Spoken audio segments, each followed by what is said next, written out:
ಮುಖ್ಯಮಂತ್ರಿ ಸಿದ್ದರಾಮಯ್ಯ ಅವರಿಗೆ supreme court notice ಒಂದನ್ನ ಜಾರಿ ಮಾಡಿದೆ. ವರುಣಾ ಕ್ಷೇತ್ರದಲ್ಲಿ ಮುಖ್ಯಮಂತ್ರಿಗಳು ಶಾಸಕರಾಗಿ ಆಯ್ಕೆಯಾದ ವಿಚಾರಕ್ಕೆ ಸಂಬಂಧಪಟ್ಟಂತೆ ಸುಪ್ರೀಂ ಕೋರ್ಟ್ಗೆ ಒಂದು ಅರ್ಜಿ ಸಲ್ಲಿಕೆಯಾಗಿತ್ತು. ಆ ಹಿನ್ನೆಲೆ ಸಿಎಂಗೆ ನೋಟಿಸ್ ಜಾರಿಯಾಗಿದೆ. ಹೈಕೋರ್ಟ್ ಆದೇಶವನ್ನ ಪ್ರಶ್ನೆ ಮಾಡಿ ಸುಪ್ರೀಂಗೆ ಮೇಲ್ಮನವಿಯನ್ನ ಸಲ್ಲಿಕೆ ಮಾಡಲಾಗಿತ್ತು. ಸಿಎಂ ಅವರ ಆಯ್ಕೆ ವರುಣಾ ಕ್ಷೇತ್ರದಿಂದ ಶಾಸಕರಾಗಿ ಅವರನ್ನ ಆಯ್ಕೆ ಮಾಡಿದ್ದನ್ನ ಪ್ರಶ್ನೆ ಮಾಡಿ ಕೆ ಶಂಕರ್ ಅನ್ನುವಂಥವರು ನ್ಯಾಯಾಲಯದಲ್ಲಿ ಅರ್ಜಿಯನ್ನ ಸಲ್ಲಿಕೆ ಮಾಡಿದ್ರು. ಮೋಸ್ಟ್ ಇಂಪಾರ್ಟೆಂಟ್ಲಿ ಚುನಾವಣಾ ಅಕ್ರಮ ಆರೋಪದಡಿಯಲ್ಲಿ ಈ ಪ್ರಕರಣ ದಾಖಲಾಗಿತ್ತು. ಹೈಕೋರ್ಟ್ ಈ ಅರ್ಜಿಯನ್ನ ವಜಾ ಮಾಡಿದ್ದ ಹಿನ್ನೆಲೆ ಸುಪ್ರೀಂ ಕೋರ್ಟ್ಗೆ ಅದನ್ನ ಪ್ರಶ್ನೆ ಮಾಡಿ ಅರ್ಜಿಯನ್ನ ಸಲ್ಲಿಕೆ ಮಾಡಲಾಗಿದೆ. ನ್ಯಾಯಮೂರ್ತಿ ವಿಕ್ರಮನಾಥ್ ಪೀಠದಿಂದ ಈಗ ಮುಖ್ಯಮಂತ್ರಿಗಳಿಗೆ ನೋಟಿಸ್ ಜಾರಿಯಾಗಿದ್ದು ಸಿಎಂ ಸಿದ್ದರಾಮಯ್ಯ ಮತ್ತು ಚುನಾವಣಾ ಆಯೋಗಕ್ಕೆ ನೋಟಿಸ್ ಅನ್ನ ಕೊಡಲಾಗಿದೆ.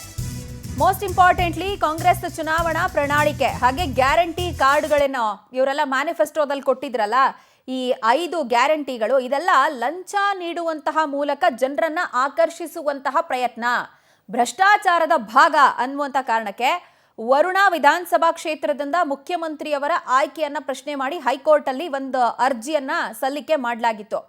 ಮೈಸೂರು ಜಿಲ್ಲೆಯ ಆ ಕ್ಷೇತ್ರದ ವೋಟರೇ ಆಗಿರುವಂತಹ KM ಶಂಕರ್ ಅವರು ಈ ಅರ್ಜಿಯನ್ನ ಸಲ್ಲಿಕೆ ಮಾಡಿದ್ರು. ಆ ಅರ್ಜಿ ಹೈಕೋರ್ಟ್ನಲ್ಲಿ ವಜಾ ಆದಂತಹ ಹಿನ್ನೆಲೆಯಲ್ಲಿ ಸುಪ್ರೀಂ ಕೋರ್ಟ್ಗೆ ಅರ್ಜಿಯನ್ನ ಸಲ್ಲಿಕೆ ಮಾಡಲಾಗಿದೆ. ಸಿದ್ದರಾಮಯ್ಯನವರ ಶಾಸಕತ್ವ ಅಸಿಂಧುಗೊಳಿಸುವಂತೆ ಕೋರಿ ಸಲ್ಲಿಕೆ ಮಾಡಿದಂತಹ ಅರ್ಜಿ ಇದು. ಇದನ್ನ ಕರ್ನಾಟಕ ಹೈಕೋರ್ಟ್ ವಜಾ ಮಾಡಿತ್ತು. ಸೊ ಈಗ ಸುಪ್ರೀಂ ಕೋರ್ಟ್ಗೆ ಮೇಲ್ಮನವಿಯನ್ನ ಸಲ್ಲಿಕೆ ಮಾಡಲಾಗಿದೆ. 2023ರ ಕರ್ನಾಟಕ ವಿಧಾನಸಭಾ ಚುನಾವಣೆಯಲ್ಲಿ ವರುಣಾ ಕ್ಷೇತ್ರದಿಂದ ಮುಖ್ಯಮಂತ್ರಿಗಳು ಶಾಸಕರಾಗಿ ಆಯ್ಕೆಯಾಗಿರೋದು. ಅವರ ಆಯ್ಕೆಯನ್ನ ಪ್ರಶ್ನೆ ಮಾಡಿ ಅದೇ ಕ್ಷೇತ್ರದ ವೋಟರ್ ಒಬ್ರು ಕರ್ನಾಟಕ ಹೈಕೋರ್ಟ್ ಅಲ್ಲಿ ಮನವಿಯನ್ನ ಸಲ್ಲಿಸಿದ್ರು.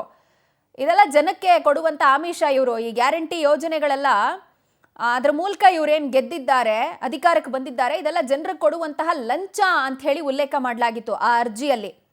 ಹಾಗಾಗಿ ಅವರ ಶಾಸಕತ್ವವನ್ನೇ ಅಸಿಂಧುಗೊಳಿಸಬೇಕು ಅಂತ ಹೇಳಿ ಹೈಕೋರ್ಟ್ಗೆ ಅರ್ಜಿಯನ್ನ ಸಲ್ಲಿಕೆ ಮಾಡಲಾಗಿತ್ತು. ವಾದ ವಿವಾದವನ್ನ ಆಲಿಕೆ ಮಾಡಿದಂತ ಹೈಕೋರ್ಟು ಈ ಅರ್ಜಿಯನ್ನ ವಜಾಗೊಳಿಸಿತ್ತು. ಇದೀಗ ಅದನ್ನ ಪ್ರಶ್ನೆ ಮಾಡಿ ಸುಪ್ರೀಂ ಕೋರ್ಟ್ಗೆ ಮೇಲ್ಮನವಿಯನ್ನ ಸಲ್ಲಿಕೆ ಮಾಡಲಾಗಿದೆ.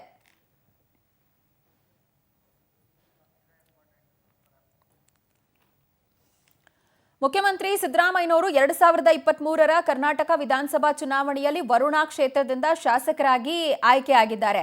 ಇವರ ಶಾಸಕತ್ವವನ್ನ ಅಸಿಂಧುಗೊಳಿಸಬೇಕು ಅಂತ ಹೇಳಿ ಅದೇ ಕ್ಷೇತ್ರದ ವೋಟರ್ ಒಬ್ರು ಹೈಕೋರ್ಟ್ಗೆ ಅರ್ಜಿಯನ್ನ ಸಲ್ಲಿಕೆ ಮಾಡಿದ್ರು.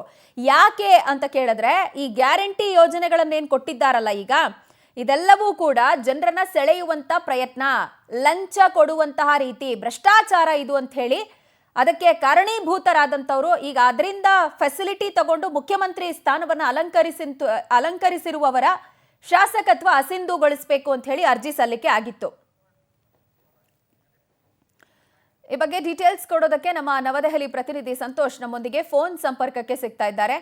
ಸಂತೋಷ್, ಈಗ ಸಿದ್ದರಾಮಯ್ಯನವರ ವರುಣಾ ಕ್ಷೇತ್ರದ ಶಾಸಕತ್ವ ಅಸಿಂಧುಗೊಳಿಸಬೇಕಂತ ಹೇಳಿ ಹೈಕೋರ್ಟ್ ಅಲ್ಲಿ ಅರ್ಜಿ ಸಲ್ಲಿಕೆ ಆಗಿತ್ತು. ಬಿಕಾಸ್ ಆಫ್ ಈ ಗ್ಯಾರಂಟಿ ಘೋಷಣೆಗಳು ಭ್ರಷ್ಟಾಚಾರದ ಭಾಗ ಅಂತ ಇದನ್ನು ಕನ್ಸಿಡರ್ ಮಾಡಲಾಗಿತ್ತು. ಬಟ್ ಹೈಕೋರ್ಟ್ ಆ ಅರ್ಜಿ ವಜಾ ಮಾಡಿತ್ತು. ಈಗ ಅದು ಸುಪ್ರೀಂ ಕೋರ್ಟ್ನ ಅಂಗಳಕ್ಕೆ ತಲುಪಿದೆ. ಮೇಲ್ಮನವಿಯನ್ನ ಸಲ್ಲಿಕೆ ಮಾಡಲಾಗಿರೋದು. ಡೀಟೇಲ್ಸ್ ಕೊಡೋದಾದ್ರೆ ಪ್ರಜ್ವಲ, ಪ್ರಮುಖವಾಗಿ ಹಾಲಿ ಮುಖ್ಯಮಂತ್ರಿಯಾಗಿರುವಂತಹ ಸಿದ್ದರಾಮಯ್ಯನವರ ವಿರುದ್ಧ ಇದೀಗ ಸುಪ್ರೀಂ ಕೋರ್ಟ್ ಒಂದು ನೋಟಿಸ್ ಅನ್ನ ಜಾರಿ ಮಾಡಿರುವಂತದ್ದು ಗಮನಿಸಬೇಕಾಗತ್ತೆ. ತಾವು ಪ್ರತಿನಿಧಿಸುವಂತಹ ಕ್ಷೇತ್ರ ವರುಣಾ ಕ್ಷೇತ್ರವಾಗಿದೆ, ಮೈಸೂರು ಜಿಲ್ಲೆಗೆ ಸಂಬಂಧಪಟ್ಟಂತಹ ಕ್ಷೇತ್ರ. ಸೊ ಆ ಕ್ಷೇತ್ರದಿಂದ ಆಯ್ಕೆಯಾಗಿರುವ ಮುಂಚಿತವಾಗಿ ಚುನಾವಣೆಗೆ ಸಂಬಂಧಪಟ್ಟಂತೆ ಕೆಲವೊಂದಿಷ್ಟು ಆಮಿಷಗಳನ್ನ ಆ ಒಂದು ಕ್ಷೇತ್ರದ ಜನರಿಗೆ ಮುಖ್ಯಮಂತ್ರಿ ಆಗಿರುವಂತಹ ಸಿದ್ದರಾಮಯ್ಯನವರು ಕೊಟ್ಟಿದ್ರು ಅನ್ನುವಂಥದ್ರ ಬಗ್ಗೆ ಒಂದು ಅರ್ಜಿಯನ್ನ ಸಲ್ಲಿಸಿರುವಂತದ್ದು ಗಮನಿಸಬೇಕಾಗತ್ತೆ.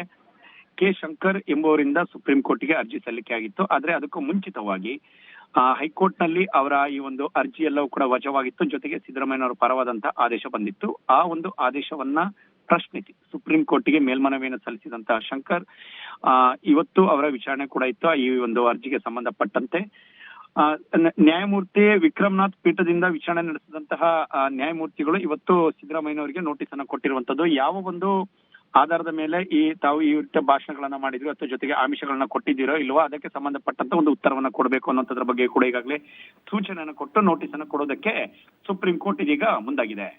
ಪ್ರಜ್ವಲ. ಫೈನ್ ಸಂತೋಷ್, ಥ್ಯಾಂಕ್ ಯು ತಮ್ಮೆಲ್ಲ ಡೀಟೇಲ್ಸ್ಗೆ.